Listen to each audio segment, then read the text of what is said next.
During the most recent international window, Australia faced off against New Zealand in a double header to mark their centenary long rivalry. It was a big celebration for Australia, which also featured their last game on home soil before the World Cup. And there's a lot to unpack. The games were very different. The game we'll be focusing on in this video was the 1-0 victory for Australia, where Graham Arnold mixed up his tactics. But be sure to subscribe to the channel because we are also going to upload a player analysis from the second game, which finished 2-0 in Australia's way as well. So let's just crack into it.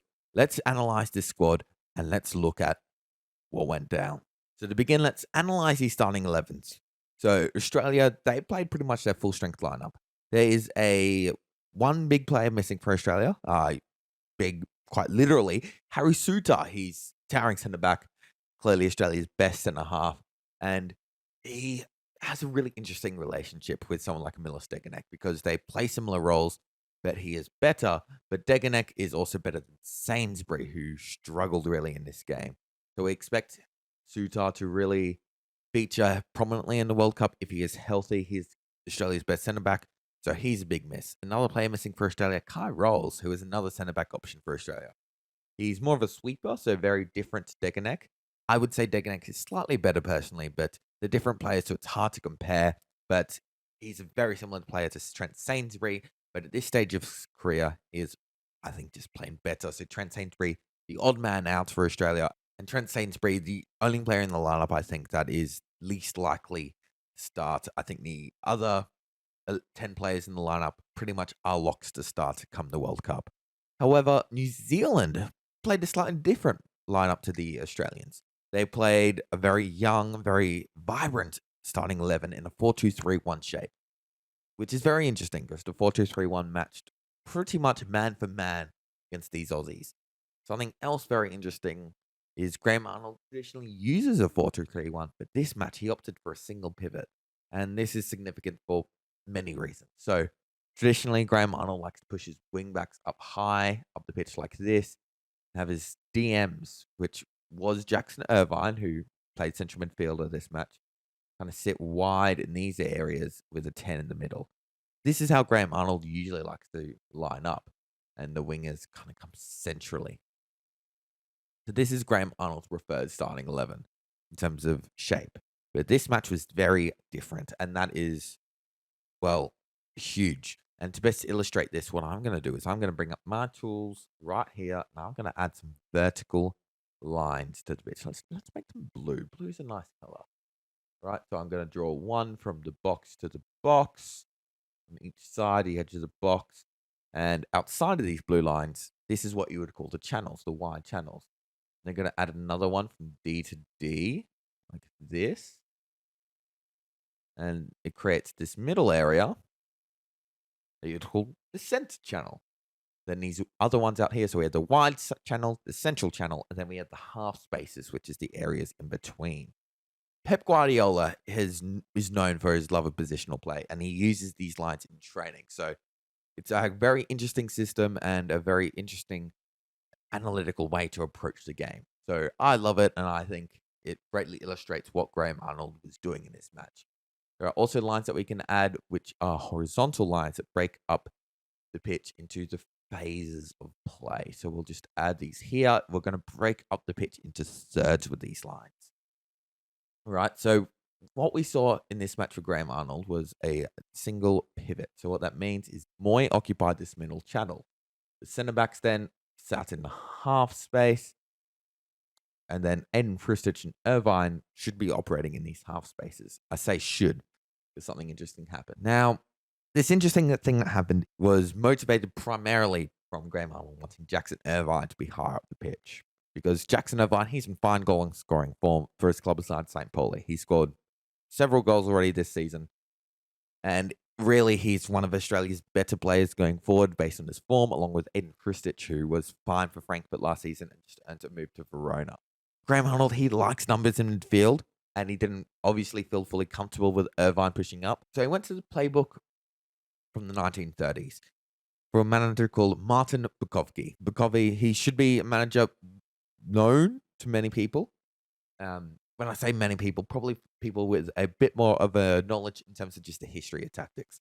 Bukovi invented something called the halfback, which, of course, today Pep Guardiola has revolutionized as the inverted wingback. What that means is you have these halfbacks sit into this space to protect your two centre backs. And this was a great tactic back in the day in the 1920s, and it actually saw Hungary do very well at a World Cup. However, this isn't how Pep Guardiola uses inverted wingbacks. But Guardiola actually starts nice and wide like this. As you build up play, which comes back to these red lines, from the build-up phase to the creation phase to the finishing phase, actually slowly drift more and more centrally as you go through these phases until you're at the finishing phase, where they pretty much sit as two central defensive midfielders. But Graham Arnold, he wants to sit them in during the build-up phase, which is okay if you have a highly technically gifted team that can play quick, short, interlacing passing. And the reason that is not conducive to Australian football in terms of the talent we have right now is how New Zealand pressed. And I said the 4-2-3-1 was interesting because as we move these players forward, you see it creates essentially a man-on-man system. Now, man-on-man systems are good. We saw Marcelo Bielsa use them very well in the Championship to mixed effects in the Premier League.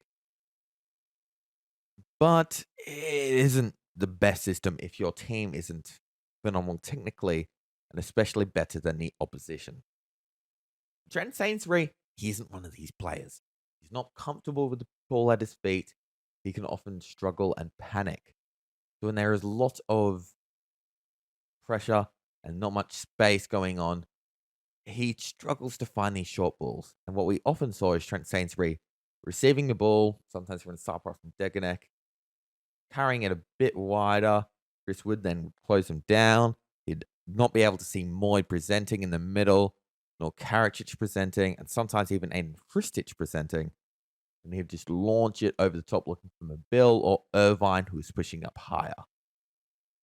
So that's not great football, right? These hoops ball from your centre back looking for your opposite wing back. To your opposite winger, sorry. And there was even one case in the game where Trent Sainsbury, he was on the ball and he was dribbling straight into this panicked area because he's like, you know what? Mooy kind of held a bit more central here. He tried to split the difference, looking for a pass forward. And they all condensed in on him. He lost the ball and New Zealand had a good chance. Now, this isn't good. This is not good at all. The whole point of a single pivot is to play short passing play to progress the ball up the pitch quickly. And Trent Sainsbury struggled with that. And this created issues. I already said Christich dropped deep to try and present. Trent Boyle would come centrally to fill that space. Then what happened is when Deganek was on the ball, Deganek a bit slower sometimes to identify passes. So Mooy would be presenting. At times, he'd hit Mooy really well, which creates a really good outlet, which we'll talk about in a moment. Something else that happened is, well, we look at the space. There's a player that loves to be involved. I'll circle it over here. Here's the space, right out here where the fullbacks usually are. So what happened is Mabil, who wants to be involved on the ball as much as possible. He really likes getting touches. He dropped deep into this space and received the ball from Deganek, and there's no forward options, right? Irvine would then have to drift wide or into this space to look for the split, but it didn't really work out all too well, and it just pulled Australia more and more out of shape, which obviously isn't good. All right, so let's go back to Deganek. So what happened is there was clearly a point in the game where this was identified and Mabil was instructed to stay high, and this really improved Australia's build-up phase. And especially because we started to get to Aaron Mooy more and more. What happened is Aaron Mooy is a very good player. He's got a very good read of the game. He has a very good passing range and good vision. What he would then do is get on a quick half turn, put this attacking midfielder on his back, and identify where the pass was. Most often it was to Karacci. Now, Karacci is a very intelligent footballer. He is very good and identifying where he needs to be. And he formed a very good relationship with Aaron Mooy throughout this game. Because Karacci, he would mix up his runs very well. Saintry would be around here. Krstić, when Mooy got it, would push up a little bit higher. So what would happen is Karacci would mix up between coming short here, playing a bounce pass with Mooy, who would then look for Krstić and would beat the press like that. Or Mooy would have the ball, Karacci would take a step here, pull the left winger and come in behind. Mooy would be able to play this pass, which then would open up this side of the pitch and we beat the press most often with the ball to Krstić. As Karacci would run on and Krstić would take a couple of touches, welcome Mooy as everyone would push up the pitch like this, forcing the Kiwis back. Boyle would drift inwards, which I'll address in a moment. And we would see us beat the press because they would all be scrambling to recover. We would find Mooy, and just like that, we have beaten the press. Because Mooy would then open it up, and like that, we have progressed into the creation phase. Woohoo, we did it. All right. And we can then look to create an opportunity to finish because this is the finishing phase. However, there were issues, right? We've already identified Boyle who drifts centrally. And this creates a lot of issues, especially when we're trying to come back to this flank. So when he presents here, it's really good, right? He'll receive the ball if he comes centrally and Karacci would overload and we're really then going, right? We're to the races. Krstić would then cover. What would happen is Karacci would follow his instruction from Graham Arnold and he'd come back inverted. So if Karacci comes inverted here, Krstić then goes out wide to re-establish the 5 players on the 4 defenders at the back. So what would happen is the central midfielder would just follow, left winger sit inwards, or sometimes the central midfielder would sit on Karacci and left winger would track back. And Boyle would receive the ball in these situations, and he's not great here. Boyle is at his best, and he's receiving the ball in the half spaces here for his Scottish side Hibernian, or when he's receiving the ball out wide and tries to cut in. So this wasn't ideal, and it really struggled for Australia to have any creation down this left-hand flank. Where Australia did have a lot of success, though, Australia did have a lot of success, though, it was in the finishing phase. Let's move all the players up to this finishing phase here. And where Bill would hold really wide, which is really good in this kind of a shape. Taggart would be centrally. Taggart really struggled this match with 2 big centre-backs on him and not much space to operate. Krstić in here, Karacci in here, and we see this classic inverted shape start to form for Australia, right? As a fullbacks put in a really good job getting on the inside. Pull everyone back, and there we go. Chris would kind of just sit offside and not really help in terms of defending here. So we get the ball in this kind of situation where we're looking to finish an attack. Irvine would push on. Bill would hug the touchline, pulling this fullback wide, creating this really nice space for players to attack. Boyle would sit centrally, and Krstić would then come in here.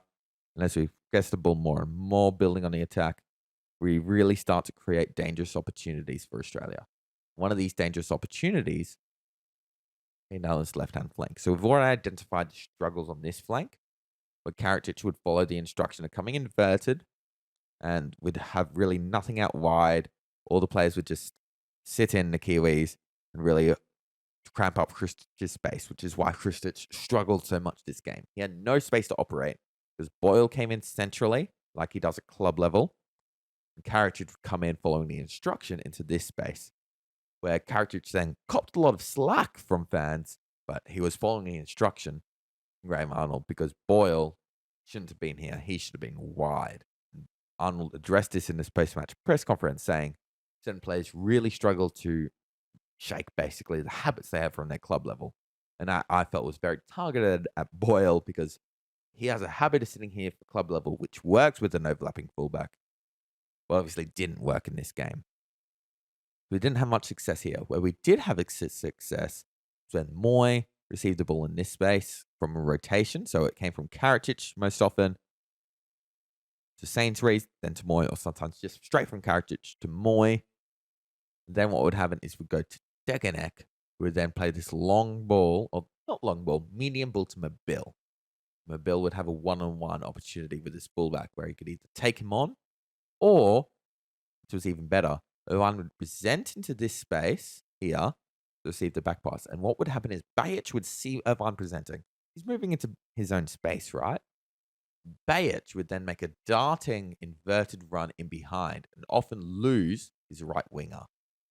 Mabil would find him with a really nice ball. And just like that, we have a golden opportunity. Now, I spoke about Boyle's positioning, who should be wide. If he was wide, he would then be drifting in like this to the back post. Instead, he was staying high like this. So Taggart would make his run to the front post, and Boyle would then wrap to the middle. And Frustich would also go towards the middle. So what we saw several times throughout this match is Behich would play a wicked ball to the back post, and no one is there because Boyle's positioning originally didn't facilitate that. So Australia, while they managed really good creation down this left flank, when it came to the finishing phase of play, they struggled. So where they found their finish was actually not from the attacking phase of play, but from their attacking transition, which was caused by really good defending. Now, full credit to Graham Arnold here, because his pressing was phenomenal. We'll start the ball with the New Zealand keeper. Their wingers would sit super high and wide, which our fullbacks would push to. Set everyone up here. Then their fullbacks would sit a bit more centrally.